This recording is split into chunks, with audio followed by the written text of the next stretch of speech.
Good to be here in Denmark. We have Gimnich meetings coming, so today it's the defense ministers and tomorrow it's going to be the foreign ministers. Of course, the main topic we have is Russia's war against Ukraine. We saw yesterday the huge attacks on Kiev. Also, European delegation was hit. Fortunately, nobody was hurt physically, but still, I mean, these attacks show that Putin is just mocking any kind of peace efforts that are made. So what we have to do is increase pressure on Russia, and this is really what they understand, the pressure. Then a second topic we are going to discuss today is defense readiness. It is clear that we have different capability areas where we have to do more, and I expect member states to take lead in those capability areas. So we have to be very concrete to go with the concrete projects, how we move on. And then, of course, other topics are going to be on a Foreign Affairs Council as well. Middle East, of course, there we have really no improvement.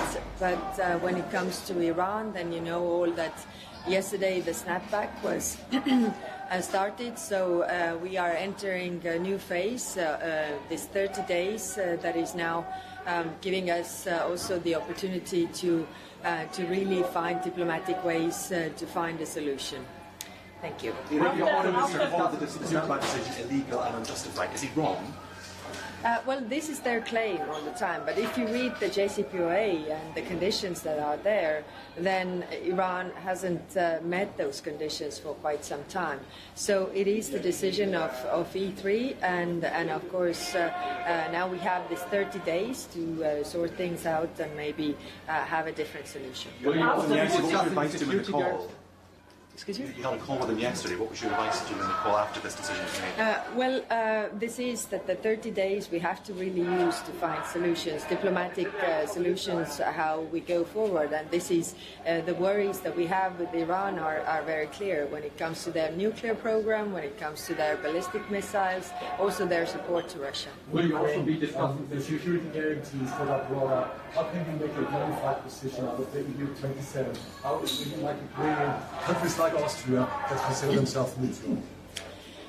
When we talk about on the European Union level, then what is our contribution to the security guarantees is the training mission, military mission, and also the support for defense industry of Ukraine. So all these three elements, also the neutral countries can participate.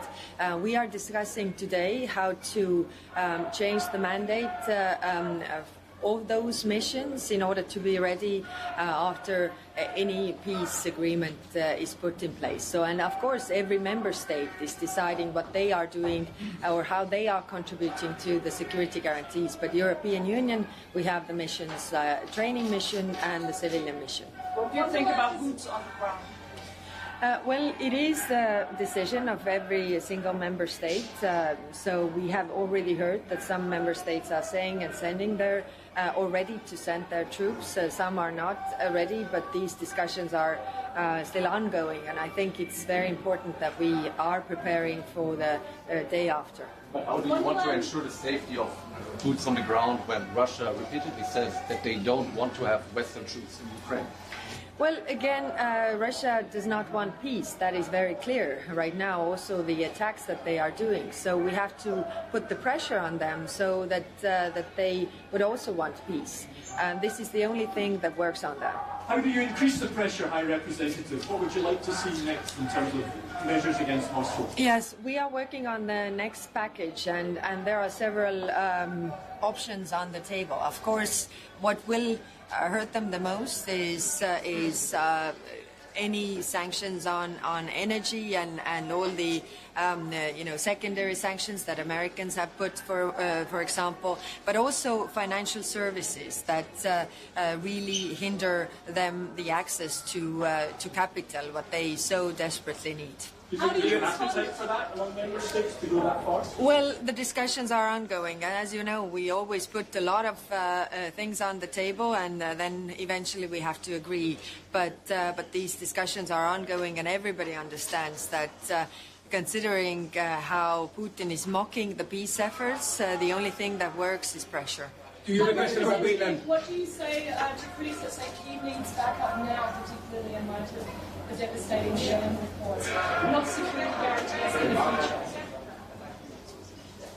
Didn't hear your first part of the question, though. What do you say to critics that say that Ukraine needs backup now, support now, particularly in light of the devastating reports? Yes. Yes, Ukraine needs backup now, and Ukraine needs all the military support right now. And that's why we are also discussing with the defense ministers what more can we do now. We have the ammunition initiative, and we have put a deadline in the end of this year. We are discussing whether we can bring it forward because they desperately need ammunition, they desperately need air defense, all these things. So this is also something what we need to discuss right now. When it comes to security guarantees, of course, we are talking about the day after, but as I said, it's not close if you look at what Putin is doing.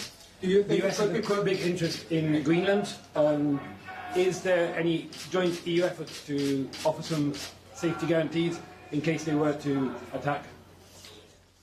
Well, of course, we are respecting the Greenland's decisions, whatever they want to decide, and also we are supporting Denmark as EU member state. So we are in this together. We are unified, and whatever Denmark needs as a good member state, everybody else is in solidarity with Denmark. Thank you very much. Do you think that it's possible to train Ukrainian troops in the western part of Ukraine already before a ceasefire agreement?